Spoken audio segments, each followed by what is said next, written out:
All right, all right. So, sequence in 5, 4, 3, 2, 1. Let's hit it. I don't care what they do, and I don't care what they know, and I don't care what they say about me now. No one can touch me now. I'm just flying by. All right, I am returning after a long stint of not existing, I guess. Maybe. Sort of.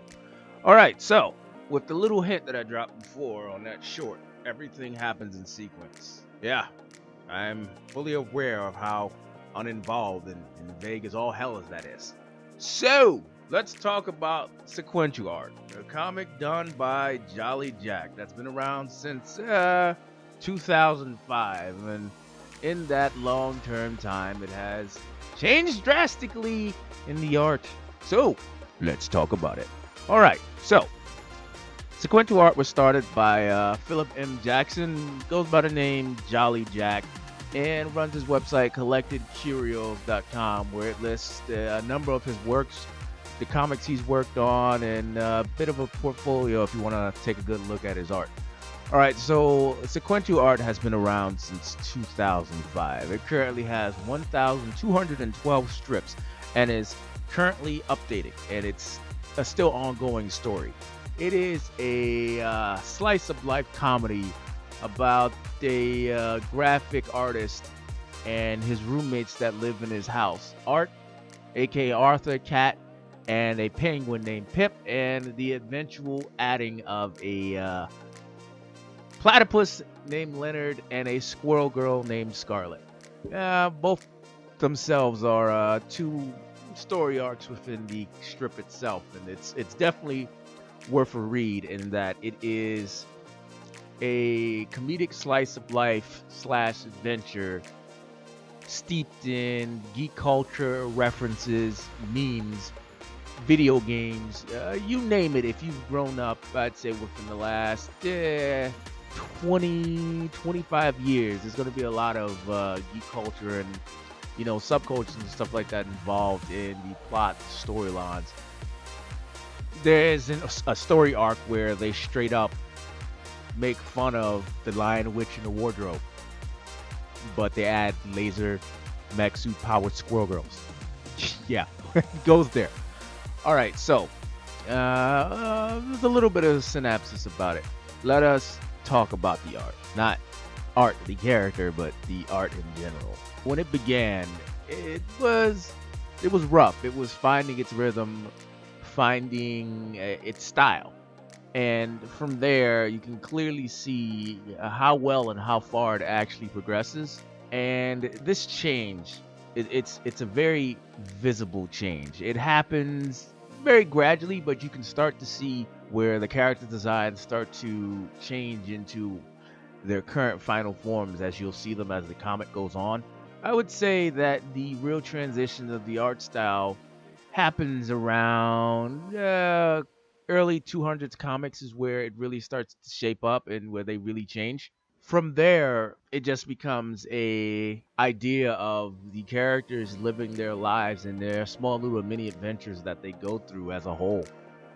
And the writing is short, sweet, to the point with the characters and their dialogue, as it's a 4-strip type of comic, so it has 4 panels, and those 4 panels is that current page. Now, as the story advances, it goes from strip to strip to an overarching narrative that follows a plot, and the overarching story becomes more centralized rather than, oh hey, there's this strip, it focuses on that simple subject, and then the next strip that pops out is on something else.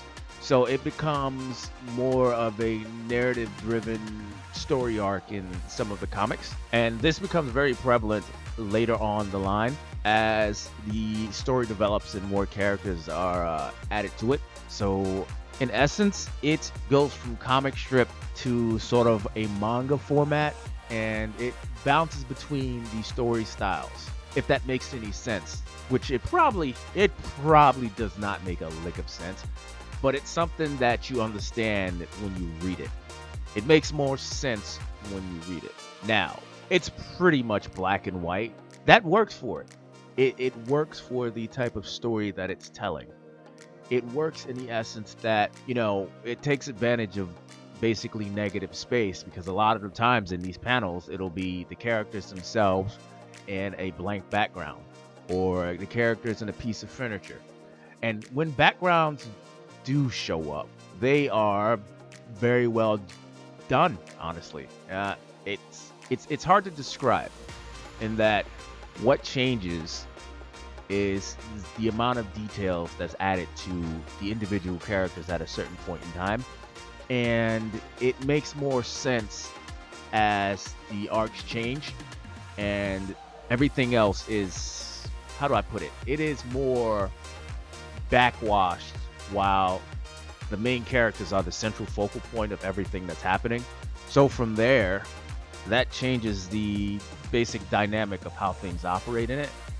While there'll be other characters, they won't be as prevalent in detail as everything else. So it'll be more of a backdrop type scenario. Their adventures follows their interactions and the crazy things that they get themselves involved into. There is a literal arc where they have a portal moment. A sentient computer threatens to destroy the world, and the only thing that can stop him is our main cast with the help of super intelligent squirrel girls. They literally have something called the friendship cube. Yes, Portal and Portal 2 all over again, except the cake is a lie, and the only thing there is turbo death. Yes, turbo death. Now the question is this something that you would dedicate as being readable? Yes. Yes, it would. I would give this 100%, 150%, just like binge read. Start from the beginning and work your way all the way up over 1,000 strips till you get to the current ones. Then bookmark, save, and let it upload. You'll go from there. And I'm going to keep this a short one. That's just about it. I'm not going to say there's not a whole lot to talk about, but sequential art is something that you have to experience yourself. Yeah, I could go on and on with the mouth words. I could do that, or I could leave it up to you with the little bit that I've showed you, so you can make the decision to go out and read it. And I personally think it's definitely something you should go out and do. So with that, I'm going to call it, and you guys have a lovely end of the weekend, because it is currently Sunday. And a good start to the work week. So with that, I'm going to peace out and call it. Remember, sequential art. Have fun. Jolly Jack. Don't forget to support them. I left links in the description. All right, later.